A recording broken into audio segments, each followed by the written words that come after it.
the next thing we're going to look at is the subordinate hand drill.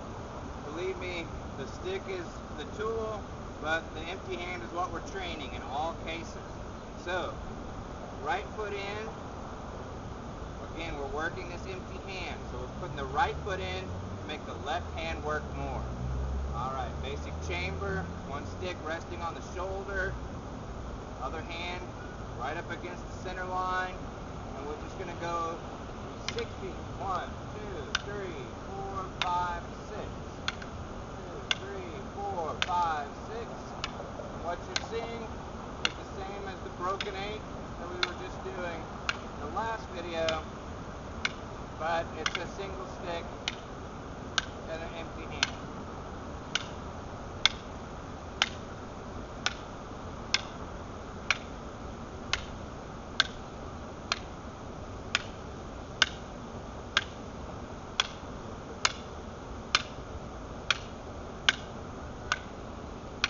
One thing you can play with the rhythm.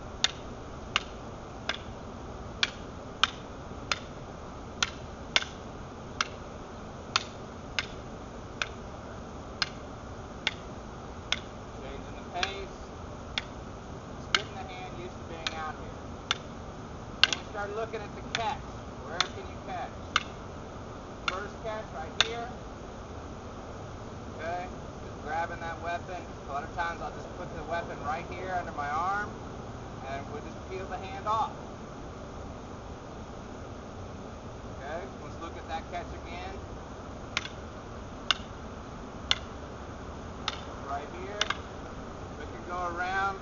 Some people call it the snake disarm. Whatever you want to call it, I don't care. You see my hand comes around, and as I drop down, catching him immediately. He may be tempted to reach out and grab the stick. Bang! I think he's lost his temptation there. We're just going to come around here. There's a nice thrust right into the cheekbone. Press there right now. Just press up into your cheekbone and see what your sinuses feel like. From there, we're going to cross through. Let that stick drop, or he can catch it. I don't care, because right here, this is going to be a takedown. I won't take him down on the rocks, but that's a choke. You can see the knees get weak, and we throw him to the ground. Keep that position all the way to the ground, and that's not pretty for the neck. Okay. Okay, so let's look at the second catch. The second catch.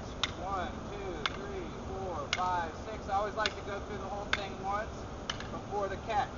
From here. Catching by getting my hand in front of his weapon hand, meeting it as it's coming in. That's not a grab, just hooking it with my hand, just like this, just making a hooking motion. Boom. As soon as I got that, I'm coming up with a hit to the chin, and I'm putting this under my arm. Look how nicely it comes off. Okay, from there, I hit that knee. We're going to throw this right here and apply that pressure into the brachial nerve, brachial artery complex there underneath, in between the bicep and the tricep. That leverage allows you to take him down very easily. It's hard to resist that, right? Okay. I like to play very close. You guys know I don't like to emphasize a lot of the long range. There's some times where it's important, but about 90% of the practice or more is close quarter. So here again, 1, 2, 3, 4, 5, 6. 4, 5, 6, and 1. Here, my catch is digging the thumb in between the first and second knuckle. Okay? Gripping with my eagle claw grip. Gripping into the knuckle of the thumb. Squeezing to cause separation. Here, very easy to squeeze and peel that off in my armpit. And there you see the hit to the orbit of the eye. Okay? At this point, we can hit the knee a couple times, hit the head a couple times, and we can get through here, leveraging it in the back of the arm. And you see with that twist, he wants to come straight down on his knee. So, there's 3 basic techniques you can start working on: catching, disarming, and takedowns. You notice we also emphasized disarms that didn't involve throwing the stick or shooting the stick out. Obviously, here at beautiful Round Rock, we have the waterfall behind us, we've got a creek behind us, and we didn't want to lose our weapon. Alright, so we're just going to go through it just a little bit more.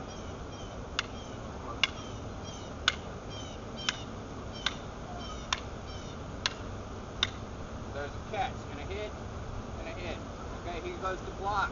It's okay. Again, we'll just put the pressure there. Use your body. Use everything you have. He may not end up choked, but he's still going to go down.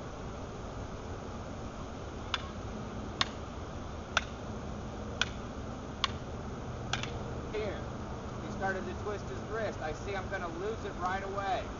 I'm going to lose his grip if he keeps moving. Continue to move. So I just roll my wrist. Bang, still hitting.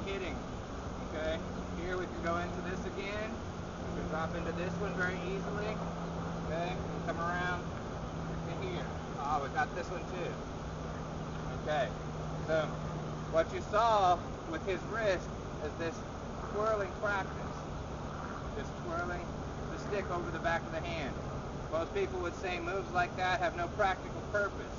The practice of twirling my stick a lot of times is how am I going to turn my hand comfortably and move in a way that most people are unfamiliar against his forearm. His forearm becomes the stick.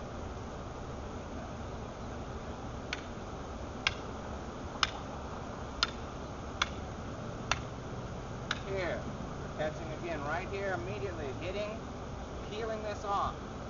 Okay, strike right away.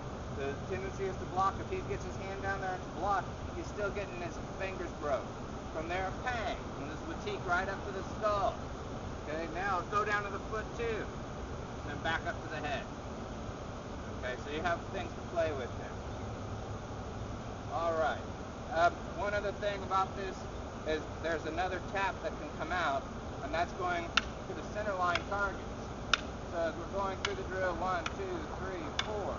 Goes stick, hand, then hand, stick, hand, every beat.